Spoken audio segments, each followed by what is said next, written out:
Сердечно вітаю усіх слухачів Польського радіо для України, а також усіх, хто нас дивиться на каналі YouTube. Це Польське радіо для України і програма «Міжкультурні діалоги» та я, її авторка та ведуча Мар'яна Кріль.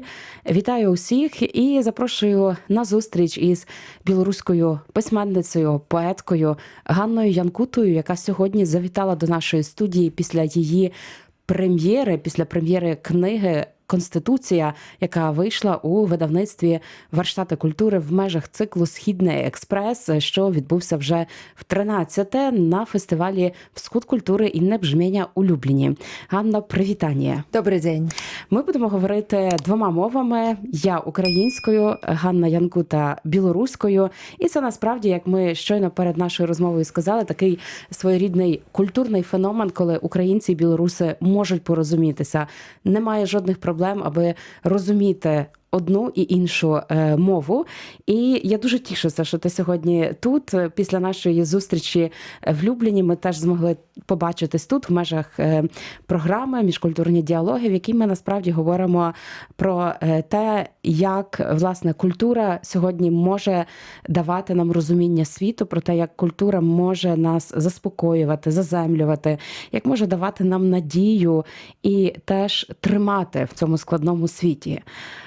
В твоєму випадку віршів, які ти створила, а я нагадаю, що це «Конституція», збірка віршів у перекладі Богдана Задури, це про дуже складний час у Білорусі. І насправді ти вже відрефлексувала над цим часом протестів 20-го року трошки пізніше, через декілька років.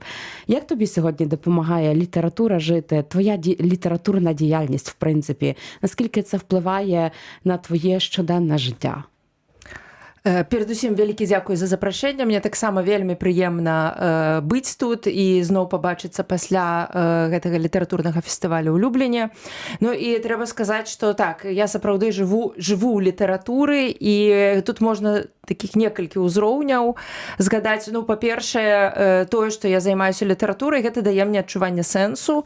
То бок, мне прыватна, гэта тое, за што я трымаюся, нават у самы цяжкі час. Я думаю, што літаратура гэта тая мова, на якой я размаўляю са светам. Безумоўна, гэта беларуская мова перадусім, але таксама мова літаратуры. То бок, я думаю пра тое, якія гісторыі, якія сюжэты могуць дапамагчы мне расказаць свету пра нешта і, магчыма, нейкія звесткі, нейкія гісторыі пашырыць.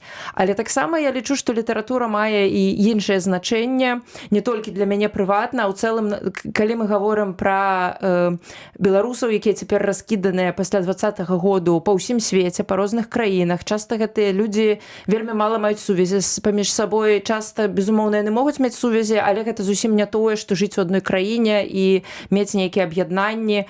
І літаратура — гэта такі адзін са спосабаў фармавання супольнасці, як мне здаецца, бо калі людзі чытаюць адны і тыя ж тэксты, у іх ужо з'яўляецца нейкі эмацыйны досвед агульны. Нават калі яны ніколі адно аднаго не бачылі, яны могуць сустрэцца і акажацца, што іх ёсць штосьці агульнае, яны чыталі адны і тыя ж кнігі.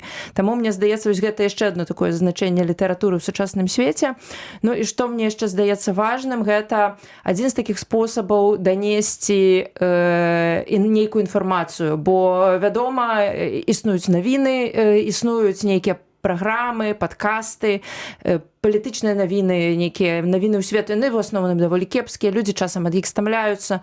І літаратура дазваляе таксама, асабліва калі яна перакладаецца на іншыя мовы, яна дазваляе даносіць нейкія рэчы з адной культуры ў іншую, тое, што, напрыклад, людзі не пачуюць з навінаў, бо гэта можа быць нешта больш эмацыйнае ці нейкае, як бы праз гісторыі, нешта тое, што людзі паглядзелі навіны і забылі, а літаратура можа дапамагчы нешта запомніць і нейкім такім чынам таксама уплываць на сітуацыю.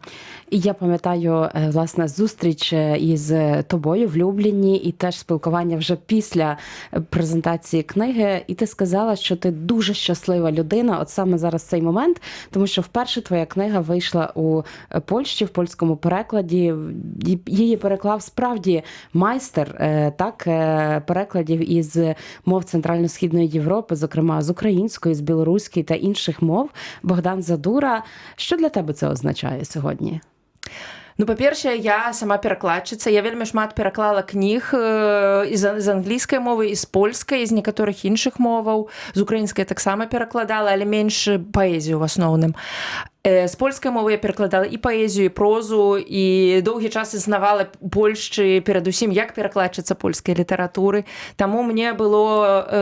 Я нават уявіць не магла, што мне раптам гэта будзе настолькі важна быць перакладзенай, і я гэта менавіта на фестывале адчула ўжо, калі патрымала гэтую кнігу ў руках, калі паказати теж, так. Калі я пабачыла, што вось яна, бо я бачыла яе фотаздымкі, ужо нейкія праекты вокладкі, мы вельмі шмат супрацоўнічалі, працавалі з выдавецтвам, абмяркоўвалі нейкія і выдання кнігі, і ўсё, але вось калі я патрымала яе як такі артефакт, бо я ж трымала шмат кніг перакладзеных мною з польскай, напрыклад, на беларускую мову, і просто гэты сам факт зрабіў мяне вельмі шчаслівай. Безумоўна, праца Богдана Задуры, цудоўнага перакладчыка, таксама вось мы чыталі нейкія вершы разам, і я просто насалоджвалася гучаннем гэтых тэкстаў па-польску. Але таксама для мяне вельмі важна, што гэта, што ўсё ж такі не так шмат выходзіць беларускіх кніг у Польшчы, у польскім перакладзе, і вось за дзень перада мной была прэзентацыя таксама польскага перакладу кнігі Альгерда Бахарэвіча «Ператрус у музеі». То бок гэта ўжо 2 сёлета кнігі выдавецтва «Варштаты культуры» выдала беларускія 2 кнігі па-польску. І мяне вельмі цешыць, што такая літаратура з'яўляецца, бо гэта дазваляе нам расказаць пра нашу гісторыю, пра нашу сітуацыю, пра нас, і так быць больш пачутымі ў польскім кантэксце. А Польшча — это краіна, з якой я тут вельмі адчуваю сябе звязанай, і мне важна, каб у Польшчы пра нас ведалі. Ти з Гродно, це на кордоні, польсько-білоруське прикордоння. Як ти пригадуєш цей контакт з польською мовою, з польською культурою від самого дитинства? Як це було? Так, бо польская мова гэта была адна з моваў вельмі прысутных у маім дзяцінстве, бо я сталела, расла ў 90-х гадах, і мы заўсёды глядзелі вечарам таксама мультики па-польску, і гэта былі часам просто замежныя мультики, дубляваныя на польскую мову, а часам гэта былі польскія мультики. Таму, калі я сустракаюся з палякамі майго ўзросту, у нас таксама шмат агульнага, бо я ведаю тыя самыя мультики, якія глядзелі яны. Бацькі мае глядзелі, і я пазней, і фільмы па-польску, і нейкія нават слоўцы адтуль у нас так функцыянавалі. Таму можна сказаць, што польскую мову я разумею з дзяцінства, дзякуючы тэлебачанню. Нашмат пазней пачала чытаць кнігі, і што было цікава, вот як гэта мова, якая вучыцца на слых. Я добра памятаю, як нейкія словы вот просто літаральна з кантэксту разумееш, і таму мне потым спатрэбілася крыху часу, каб навучыцца чытаць, таму што я ведала, як гэта вымаўляецца, не ведала, як гэта пішацца, і мне трэба было просто вось у голас сабе прачытаць нейкія словы, і калі я ўжо іх чула, то я разумела, што яны значаць. І так я пакрысе крок за кроком навучилася і читати таксама по-польську. Ну і мені здається, що якщо йдеться про слов'янські мови, то польська і білоруська дуже подібні фонетично. І успадкували теж старослов'янської певні риси, які є і в одній, і в другій мові. Так, ёсць шмат падабенстваў, хаця ёсць і розніца. Вот гэта ілюзія падабенства, калі спрабуеш гаварыць, все ж таки некаторыя прыназоўнікі іншыя, але ў цэлым так. Я думаю, што чалавек, які ці якая мае нейкі такі навык слухання іншых славянскіх моваў, даволі хутка зразумее польскую мову, ведаючы беларускую, напрыклад. І я думаю, што гэтак жа абсалютна з украінскай не мусіць быць праблемаў. Повернемося до віршів, до твоєї книги «Конституція». Чи це книга, яка теж вийшла білоруською мовою, чи польською? Якщо білоруською, то де вона вийшла? Бо, як я розумію, твоя еміграція вже триває декілька років, і ти не видаєшся у Білорусі. Чи як це є? Так, я з'їхала з Білорусі яшчэ ў пачатку 21-го году, то бок гэтай вясною ўжо было 5 гадоў маёй эміграцыі. І спачатку, калі я гэтую кнігу я пачала пісаць у 21-м годзе, але яна выйшла ўжо ў 22-м. І ўсё ж такі гэта быў трошкі іншы час, зусім іншы час, бо ў Беларусі ўсё змяняецца, і трэба сказаць, што да горшага паступова змяняецца.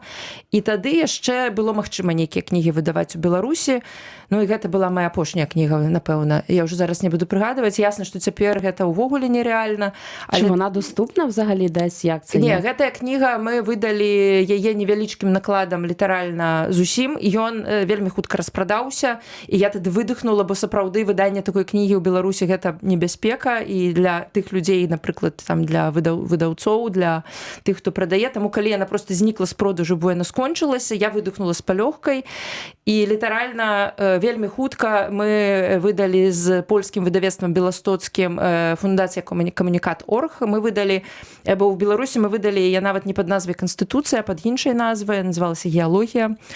І там былі толькі вершы, а ўжо ў польскім выданні гэта кніга Канстытуцыі, і там на развароце з аднаго боку артыкул з беларускай канстытуцыі, з другога боку верш, рэфлексія на гэты артыкул. То бок гэта 22 год, і вось цяпер ужо варштаты культуры, ўжо прайшло 4 гады, так, пэўнае такое жыццё гэтая кніга пражыла, і вось её новае жыццё пачынаецца, бо яна выйшла білінгвай з аднаго боку па-беларуску, з другого боку па-польску, перакладзе Богдана Задури. Так, і ми зараз теж безпосередньо прочитаємо кілька текстів, але я би хотіла поговорити про цю тематику, власне. Це рефлексія над тим, чим взагалі є право, права людини, чим є свобода. Чи тут є певна документалістика, чи це теж твоя рефлексія на тему того, що тоді відбувалося, і на тему взагалі, яке значення має Конституція у, власне, Білорусі для людей? Ну, увогуле, я пачала... Першая ідэя, якая ў мяне з'явілася, гэта супрацьпаставіць мову бюракратыі, мову канцелярскую і мову паэтычную. То бок, я вось подумала, што можна было б взяць які-небудзь канцелярскі тэкст і паспрабаваць яго перапісаць прыгожа. І, безумоўна, ўжо калі браць які-небудзь тэкст, ён мусіць быць значны. Я взяла самы важны тэкст, які, в прынцыпе, мусіць вызначаць жыццё дзяржавы. Гэта была беларуская канстытуцыя, і я ўзяла першыя 2 раздзелы з гэтай канстытуцыі, бо яны вельмі універсальныя, яны расказваюць і пра ўладу, і пра ўзаемадносіны дзяржавы і грамадзяніна, але таксама і пра сям'ю, і пра здароўе, пра навакольнае асяроддзе. То бок самыя такія нейкія фундаментальныя пытанні жыцця чалавека ў грамадстве, ў дзяржаве, бо ёсць яшчэ 3 у беларускай канстытуцыі 5 раздзелаў, яшчэ 3 гэта пракуратура, суд, ну, это ўжо штосьці такое, што даволі цяжка пераасэнсаваць паэтычна. І я спачатку спрабавала проста неяк гэта перапісваць, але гэтага, ну, было недастаткова, проста вось нейкімі прыгожымі словамі ці што, паэтычнай мовай. Тады я дадала туды экапаэтычны складнік, то бок я пачала для кожнага артыкула Канстытуцыі ці амаль для кожнага шукаць нейкія такія метафоры-ключы з прыродазнаўчых навук. Часам гэта была геалогія, біялогія, але таксама магла быць і фізіка, астраномія, там нешта пра зоркі. Але таксама гэтага было недастаткова, і ў нейкім сэнсе я зразумела, што у часы вось такіх зрухаў сацыяльных, у часы дыктатуры, Канстытуцыя гэта, апроч усяго іншага, хроніка катастрофаў, таму што ну, як у нас у 20-м годзе быў такі жарт, што у Беларусі парушаныя ўсе артыкулы Канстытуцыі, апроч Мінск, сталіца Беларусі. Вось, таму калі ты глядзіш любы артыкул, то ты бачыш, апроч самога гэтага артыкула, бачыш, калі і дзе ён быў парушаны. То бок гэта гісторыі канкрэтных людзей, нейкіх знаёмых, якія праз той ці іншы артыкул пацярпелі, то бок яны мелі такое права, але дзяржава яго парушила. Ти писала вірші дещо пізніше, але чи ти в процесі цих протестів в серпні, в наступних місяцях 2020 року якось собі це занотовувала, записувала, як це було? Ну, я нейкія нататкі рабіла, так, у мяне наляжаць, я дагэтуль, і таксама я збірала нейкія абсалютна такія, ну, нейкія дакументальныя, то бок я там фатаграфавала, нейкія нават абвесткі, у мяне гэта ўсё ёсць, я да гэтага яшчэ не вярталася, і калі я пісала гэтую кнігу, я не выкарыстоўвала свае нататкі, я хутчэй выкарыстоўвала тыя гісторыі, якія я помніла, якія я ведаю, і гэта не толькі гісторыі з 20-го года, гэта ўвогуле гісторыі з таго, як чалавек вырастае ў такіх умовах, у умовах аўтарытарнага рэжыму. Я магу на прыкладзе аднаго верша гэта паказаць. Так, слухаем. Гэта адзін з вершаў, які, мне здаецца, даволі паказальны. Зараз я толькі знайду яго. Я нагадаю нашим слухачам і глядачам на каналі YouTube, що гостею Польського радіо для України є білоруська письменниця, поетка Ганна Янкута, і ми розмовляємо про її книгу, видану польською мовою, і прем'єра якої відбулась декілька днів тому, «Конституція». І зараз слухаємо вірш у виконанні авторки. Гэта верш, ён называецца артыкул 49, то бок тут все вершы называюцца артыкулы з нумарамі. І вось уласна ў беларускай канстытуцыі гэты артыкул ён пра тое, што кожны чалавек мае права на адукацыю, і там трошачкі распісваецца, якая адукацыя і як гэтае права можа рэалізавацца. І калі я думала пра гэты верш, я падумала, чаму перадусім мяне вучыла жыццё у вот такім вот аўтарытарным рэжыме, і я падумала, што самае важнае гэта быць нябачнай. Хавацца, штосьці рабіць, каб на гэта ніхто не звяртаў увагі. І тады я пачала думаць, якая метафора падыдзе для гэтага, і пачала шукаць, якія ўвогуле жывыя істоты на планеце Зямля умеюць быць нябачнымі. І аказалася, што ёсць шэраг такіх водных істотаў, напрыклад, медузы ці нейкія віды рыб, якія сапраўды ў вадзе амаль празрыстыя. Але ёсць адна праблема. Калі ў гэтых істот ёсць вочы, то вочы празрыстымі быць не могуць, бо вочы заўсёды складаюцца з такіх клетак, якія будуць непразрыстымі. Таму нават калі рыба цалкам празрыстая, то яе вочы будуць бачныя, і па гэтых вачах драпежнікі могуць яе ўбачыць і злавіць. І вось уласна на гэтай метафоры я абаперла гэты верш, які я зараз тады прачытаю. Артыкул 49. Выдатніца. У школе выжывання паўпразрыстая гідра, шкляная медуза. Вучуся хавацца ад чужых вачэй і не выказваць свайго меркавання, ці прынамсі рабіць гэта не надта гучна. Маё жылепадобнае цела не пераносіць сонца, зліваецца з наваколлем і балюча джаліць усіх, хто да яго дакранецца, бо цяжка жыць з тымі, хто можа цябе з'есці і самой не зрабіцца драпежніцай. Праграма ў школе выжывання даўно зацверджаная, празрысцей, яшчэ празрысцей, амаль нябачная, толькі б не выдалі вочы, гэта іх бляск недарэчны. І галоўны ўрок – бяспечней быць няшчаснай. Няшчасце – залатая сярэдзіна. Лепш ужо так, чым быць з'едзенай. Нещастя, золотая середина, тобто нещастя, золота середина. Дуже все це, знаєш, з одного боку трагічно і важко, але з іншого боку, так як ми, власне, сказали на початку, що література все-таки дає надію і дає якесь таке, вселяє щось внутрішнє, що тобі допомагає якби протривати. А скажи, от коли, власне, було відомо, що будуть у Білорусі якісь протести, акти спротиву, що ти про це думала взагалі, як людина мистецтва, як літераторка, ну і як громадянка? Увогуле, трэба сказаць, што гэтыя пратэсты былі шмат для каго вялізнай нечаканасцю. Напрыклад, у дзень да выбараў яшчэ шмат хто нават не чакаў і не, ну, прынамсі, мы нічога не ведалі. Я це памятаю теж, так. Так, то бок у дзень выбараў фактычна, калі ўвечары нешта адбылося, гэта было для мяне было вялікім сюрпрызам. Але я мушу сказаць, гэта быў вельмі дзіўны час. Мне цяжка сказаць, што я думала, бо вот было адчуванне такога вялікага гістарычнага моманту, і было адчуванне, што не вельмі зразумела, што рабіць. Гэта момант, то бок хацелася, безумоўна, на ўсё глядзець, ўсё занатоўваць і сведчыць, быць сведкай, гэта ўсё бачыць. Таксама пра гэта казалі ўсе, было адчуванне такіх псіхалагічных арэляў вельмі моцна, што зараз ўсё будзе добра, ўсё будзе жудасна. Я помню нейкія фразы сваіх знаёмых, як, напрыклад, мы абмяркоўвалі, няўжо ўсё гэта закатаюць асфальт, і тады гэта здавалася амаль неймаверным, такое дапушчэнне, але ў выніку яно аказалася правільным. І фактычна гэта быў такі час, калі ён быў і запаволены, і вельмі хуткі адначасова. То бок здаецца, што ўсё адбываецца вельмі павольна, а потым раз, і ўжо гэтага часу няма. А як ти думаєш, Ганна, як цей час, власне, 20-го року і наступних років, от коли вже сьогодні з перспективи 6 років там багато хто вийшов на свободу. На жаль, ми маємо багато випадків, коли політичні в'язні померли у в'язниці. Є такі дуже багато, так, величезна білоруська спільнота, яка змушена була виїхати з країни. І сьогодні ми всі тут перетинаємося.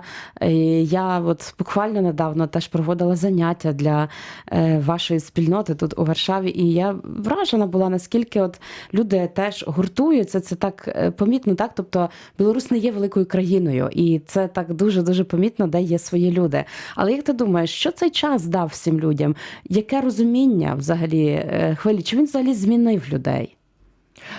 Ну, па-першае, я думаю, што гэты час абсалютна вырашальны ў сэнсе зменаў людзей, таму што можна, я не ведаю, як будзе далей, а для дакладна не будзе так, як было перад 20-м. То бок будзе, магчыма, калі-небудзь будзе горш, магчыма, будзе лепш, але так не будзе. Гэта будзе ўжо зусім іншае, бо людзі змяніліся.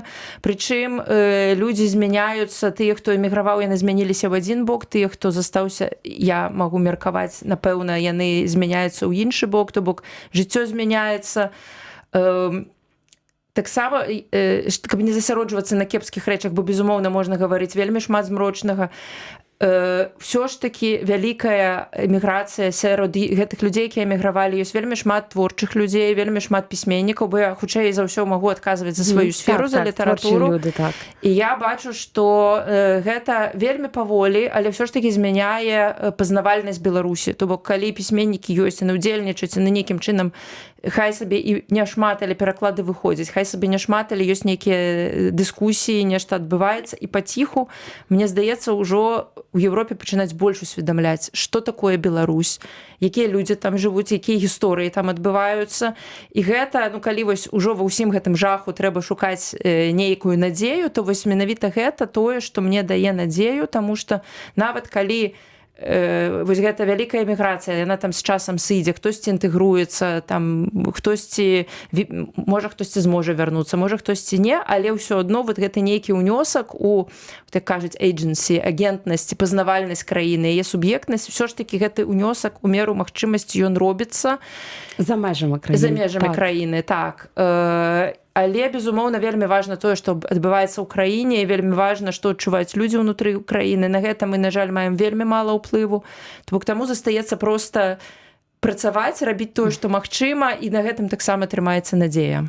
Так, я, до речі, під час своєї зустрічі Альгерд Бахаревич сказав такі важливі слова, що от він як письменник в еміграції, він взагалі дуже щасливий, що він може творити, що він може писати літературу, для нього це про свободу, але ще більше він щасливий з того, що є перекладачі, які наближують цю літературу, тому що, ну, фактично, це люди, які знаходяться і, якби, письменники, так, ви, з Білорусі, за межами своєї країни, ну і ці письменники, перекладачі в різних країнах. А як для тебе це все виглядає? Ось ти є і дитячою письменницею, і перекладачкою, і сьогодні цей дуже гарний поетичний дебют, дуже цікавий. Як тобі з цим, власне, в еміграції? Що ти сама про себе дізналася? І якби наскільки ця співпраця, теж конкретно з перекладачем Богданом Задурою, важливою була для тебе? Увогуле, доўгі час я думала, што для мяне важна, я абсалютна згодная з Альгердам, што пісаць гэта неймаверны прывілей, таму што сапраўды гэта вельмі добра заўважна, напрыклад, па нашых прэміях, бо ў нас цяпер не толькі пісьменнікі ў выгнанні, але і літаратурныя арганізацыі выгнання і літаратурныя прэміі ў выгнанні. І вось калі ўручаецца, напрыклад, літаратурная прэмія Ежы Гідройцы, это галоўная беларуская прэмія за прозу, то вельмі добра відаць, наколькі зменшылася колькасць празаічных кніг, якія намінуюцца на гэтую прэмію, наколькі іх рэзка менш стала. Тому що їх неможливо теж видавати в такій кількості за кордоном. Так, так. І іх немажліва выдаваць, але таксама іх не заўсёды магчыма нават пісаць. То бок, па-першае, ёсць пісьменнікі, якія сядзяць у турмах, і гэта пісьменнікі, якія, безумоўна, не могуць пісаць. Мы не можам, можа, яны і пішуць. Вось таксама, напрыклад, Максім Знак расказваў, што ў яго сканфіскавалі вялізную колькасць рукапісаў. Гэта былы палізняволены беларускі адзін пісьменнік, цяпер ужо на свабодзе, але вось гэтыя рукапісы, яны страчаныя. Па-другое, людзі, пісьменнікі, якія засталіся в Беларусі, безумоўна, яны для іх вельмі небяспечна нейкім чынам быць заўважнымі. Але і людзі, якія эмігруюць, вельмі часта перад імі стаяць пытанні выжывання, то бок людзі мусяць неяк здабыць дакументы, атрымаць працу, вывучыць мову, і вельмі часта часу просто на творчасць не застаецца, таму вельмі рэзкае падзенне колькасці, асабліва гэта тычыцца прозы буйной, напрыклад, раманаў, але у цэлым, хоць уражвае тое, што ўвогуле могуць існаваць і гэтыя выдавецтвы, яны выдаюць, працягваюць, але гэта нашмат менш, чым было ў Беларусі, прынамсі датычна прозы.